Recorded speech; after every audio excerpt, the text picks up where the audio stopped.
So ayan, kung nakikita nyo, yung parang metal na yan, puro yung carbon kanina, maitim yan. Ayan, may kunting itim pa nga. Pinunas.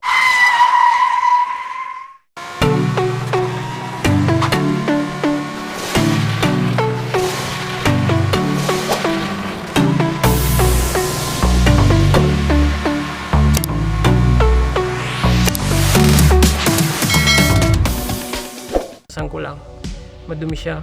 Ayan. Tsaka ito, yung sa throttle body natin.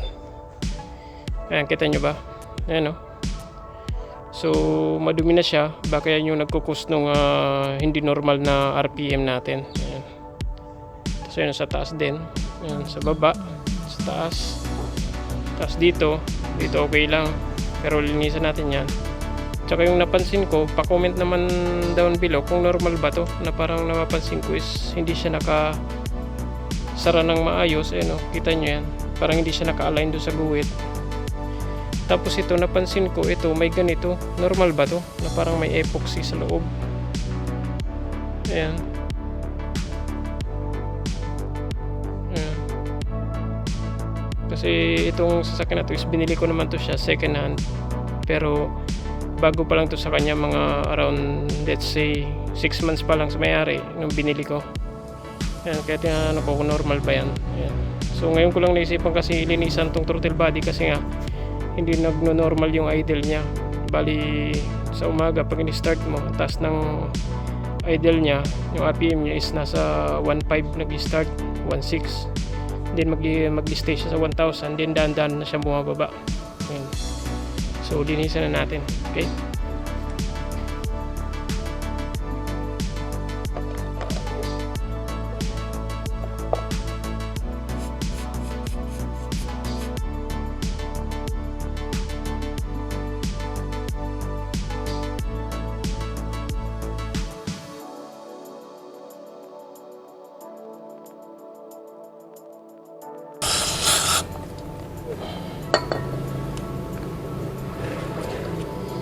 So yan, nalinis na natin. Nalinis na natin siya. So nalinis na natin siya. So punasan natin itong paligid niya para malinis na rin. Total na andito na rin naman eh.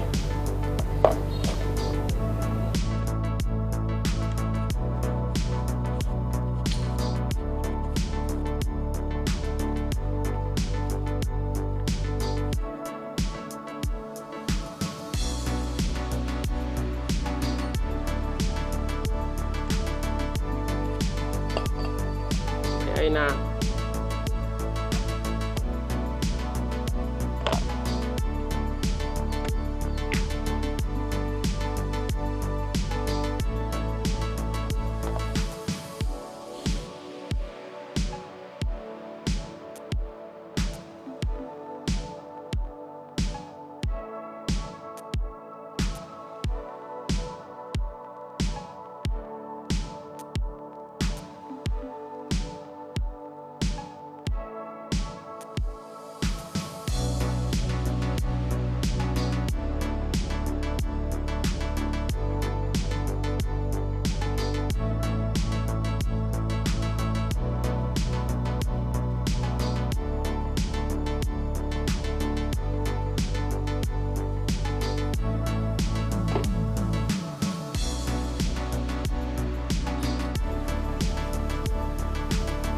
So ayan, dahil nalinis natin siya, babalik na natin siya. Okay, kakabit na natin.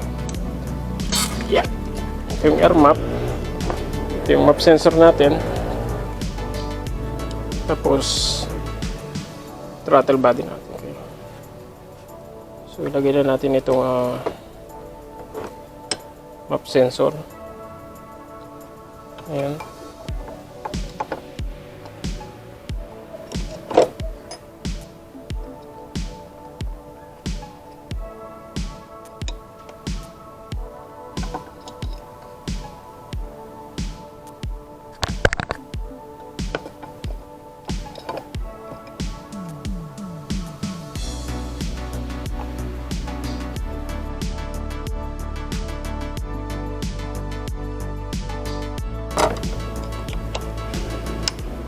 malinis na.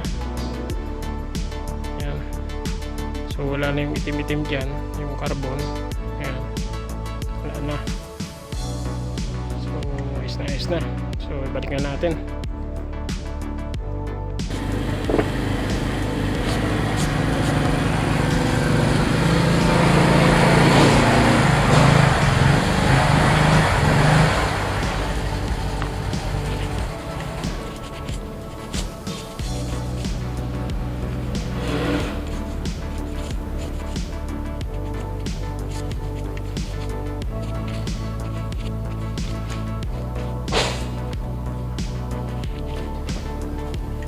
Open na natin.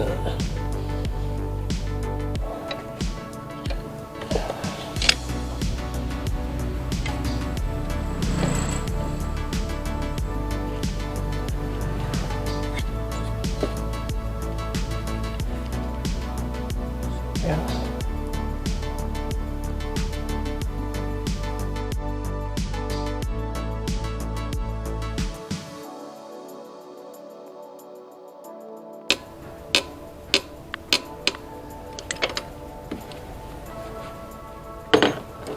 So, yun, nakabit na natin yung throttle body.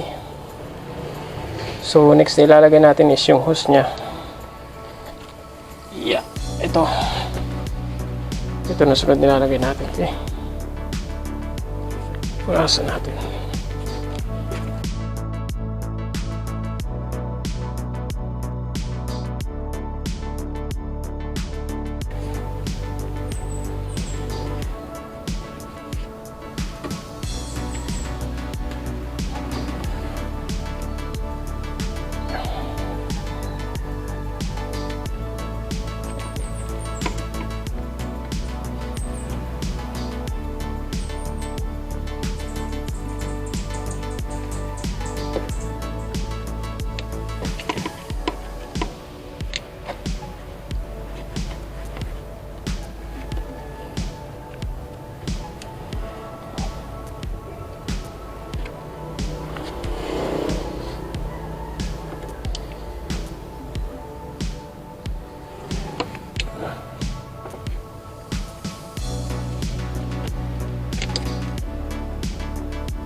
Si Bapo pala to.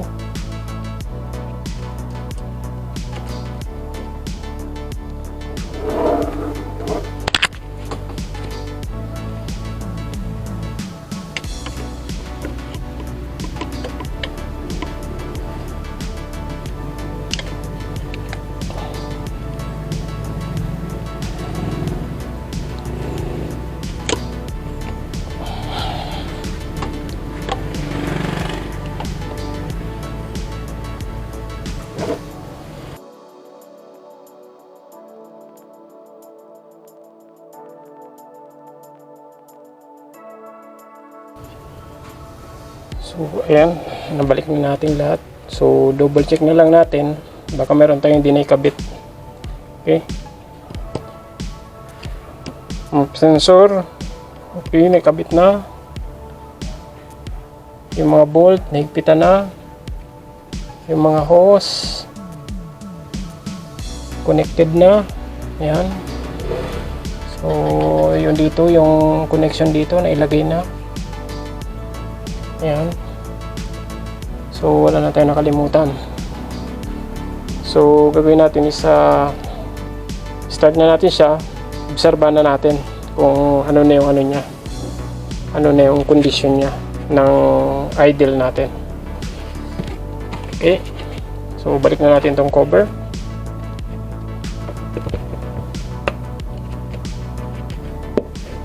Ayan. Tanggalin natin itong mga to para hindi mahulog.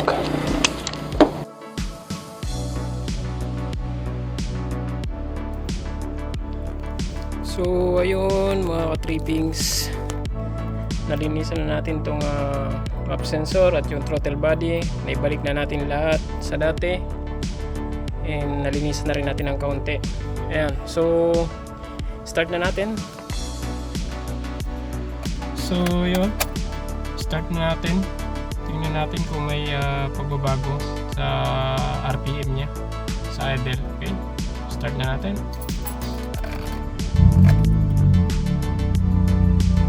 Yun. So successful yung gawa natin. So hindi na siya nag-steady sa 1,500. Bumaba na siya kaagad sa 600 to 700 RPM. Ayan. So aircon tayo. Tingnan natin. Ayan, naka-on na aircon. Ayan. Ayan, number 1. Ayan. So tumaas yung RPM niya. Umandar yung compressor. Around 1,000. Ayan. So baba siya dyan. Tigil ang fan. 600. Tiglalan na siya. Ayan. Ayan. Start ang fan. Compressor. Ayan. So okay. So sakto na. Back to normal na ulit yung ano natin sa RPM natin. Sa idle niya. So back to normal na. So kung nagustuhan niyo yung video na to, kung gusto niyo mga ganitong content, palike na lang sa video, pa-share, and pa-subscribe na rin para dumami pa yung subscriber natin, at ikalat niyo yung video para at least yung iba may idea sila kung paano nila linisin yung map sensor nila at throttle body. Okay, so have a safe trip, have a good drive, have a good day. Bye bye.